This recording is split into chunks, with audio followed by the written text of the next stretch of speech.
And one of the last conversations we had, I was like, don't be the last person to die in a conflict, in a war that our entire country's already forgotten about. I was surprised when she got killed, but at the same time, it was kind of like watching a train wreck in slow motion. Once the order to withdraw was given and there was all that downstream confusion in the mid to senior levels, that's when I knew this wasn't going to turn out good.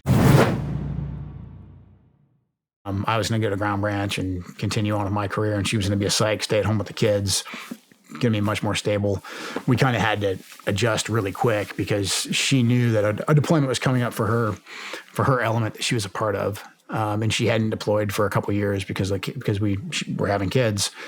So, she was like, well, it's not exactly what I wanted, but my number came up, and, we had a lot of spirited conversations about this because I was just like, I was torn because I was like, yeah, I get it. I mean, this is your job, but at the same time, now you're a mom, and I don't want you to go overseas. And I knew she didn't want to either. And she was like, I don't want to go either, but this is what I do for a living. I'm not going to just get out of the deployment. She's like, she's like, you've deployed 3 times as a dad. She's like, every time I've deployed, half the guys have been fathers. She knew women that had deployed as mothers. She's like, well, I'm not special. I'm here to do my job like everybody else. They need me to go. I'm going to go. And when she put it that way, as much as I didn't want to hear it, I was like, okay, yeah, that's who we are. So she ended up deploying in just after Thanksgiving in 2018, November 2018. So she goes to Iraq initially, and then she gets pushed into Syria. Shortly after that, the task force that she's a part of, like they take out and they liberate the last village that ISIS controlled. So now in Syria and Iraq, ISIS controls no more ground. And so it looks like it's more or less over. We're 2.5 years into the Trump administration, and Trump gives the announcement, says we're getting out of Syria now. Like, this is what I ran on. We're going to pull our troops out of Syria. And I had already noticed something that really bothered me. I was early on, Trump supporter going back to 2016 when he went after Jeb Bush on the debate stage about how Iraq was a big mistake. I was blown away by the common sense. I was like, yeah, he's saying what we've been seeing for 2 decades. And once he got in, what I noticed was initially, because Obama had screwed things up so bad with ISIS, the way that ISIS had taken over multiple countries, and Trump said, like, we're not going to tolerate that. We're going to go crush these dudes. The military and the intelligence apparatus initially liked Trump because he took the gloves off and he let us actually do our job. The second Trump said, I want to start pulling troops out, it was like a night and day shift. I mean, I was seeing, because I had just in processed over at the agency, and there's the mid-level people there that are like, yeah, we're not going to do that. I'm like, that's not going to happen. It's like, I'm like, whoa, stop. I'm confused. I came in the Army under Bill Clinton in 1998, served for every other president. The oath I took says that we obey that guy, unless what he's saying is unconstitutional. And all he's doing is saying we're going to pull troops out like I ran on. And also for me, I was just like, when do you say this is over? Like, because if we keep doing this whole, like, move the goalposts on when we've, reached our objective, then we'll be here forever. And that's what we're seeing now. But I had a sick feeling. I was like, man, something's not right. Like, they're going to leave these guys there. And sure enough, Shannon was like, yeah, because we could communicate openly on systems because we were both, had clearances and all that. So I could go into work and we could talk on chat. And she was like, yeah, we're supposed to be out of here Christmas Eve, 2018. We're supposed to pull out. And then I'm reading the message traffic, from her task force and seeing everything else. And it's like, no, these guys are trying to justify their existence because Mattis resigns, McGurk resigns. There's a bunch of confusion at the senior level. So then there's even more confusion downstream. And there's a bunch of people saying, well, now we need to justify our reason for staying here. And so that's horrible guidance to give to people, to give to commanders, because then you're going to put people out in harm's way without any real clear-cut objective. They were still trying to run down the location of where Baghdadi was. That was the big target they were chasing. But they should have been out of there Christmas Eve of 2018. The president shouldn't have been disobeyed. So I was really frustrated watching that. And I'm talking back and forth with Shannon during this entire time, and in one of the last conversations we had, I was like, don't be the last person to die in a conflict, in a war that our entire country's already forgotten about. So it was, I was surprised when she got killed, but at the same time, it was kind of like watching a train wreck in slow motion. It was like once that order to withdraw was given and there was all that downstream confusion in the mid to senior levels, that's when I knew something, this wasn't going to turn out good. This was going to be a chaotic end. Where were you when she was killed? So I actually was on my first deployment with the agency. So I was in a war zone, somewhere in the Middle East.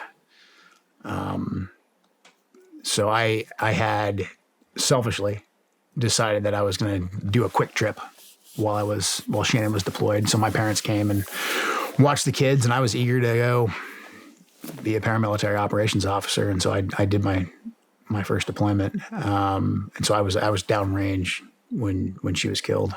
Shit. Yeah. How did you find out? I had a very atypical notification. There was no like knock on the door or anything. I had been out doing an operation myself, nothing kinetic or anything, but I was out in harm's way, kind of like Shannon was when she got killed. I got back to the base, and my immediate supervisor, my boss over there, was a guy I was on a team with for years, and known this guy for 15 plus years. And I get back into the office, and he asks everybody to leave the room so that me and him can talk. And I'm like, crap, did I screw something up already? And he was just like, hey man, I'm going to tell you everything I know, and we don't know everything right now. He's like, but there's been a suicide bombing in Manbij, 4 Americans dead, 2 of them are females. Do you know where Shannon is? And I knew exactly where she was. I knew she was in Manbij. So I was like, fuck, she's there. She's in Manbij.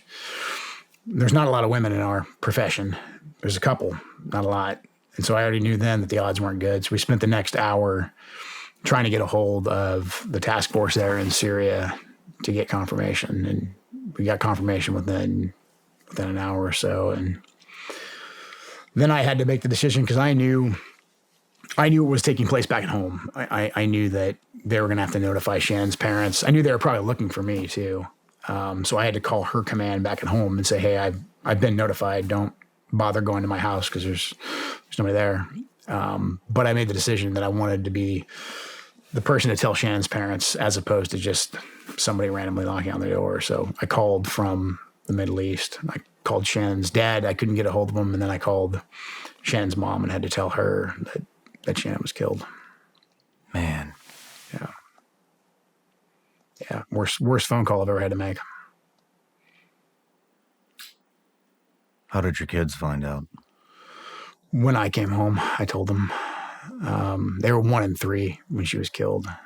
So really, I don't know if they ever fully wrapped their heads around it. I actually went and talked to a child psychologist pretty early on. Like, what do I do? Like, how do you explain this to a 1 and a 3-year-old? And so they gave me some. I think it was helpful guidance, on just kind of how to handle it. But it's something that we still talk about. I mean, I think my kids have had, unfortunately, more exposure to death and reality than most adults have. What did the psychologist tell you? So it was interesting that the psychologist said to be as blunt and forthright as you could. Like they said, definitely, I'm a Christian, faith is strong. They said it's okay to say, mama's in heaven. It's okay to say that. But they said, if you start dancing around the topic of death, it's really confusing for kids. So they explained to me, and this was actually really helpful because it's part of like our vernacular. When you talk about death with adults, you say passed away or no longer with us.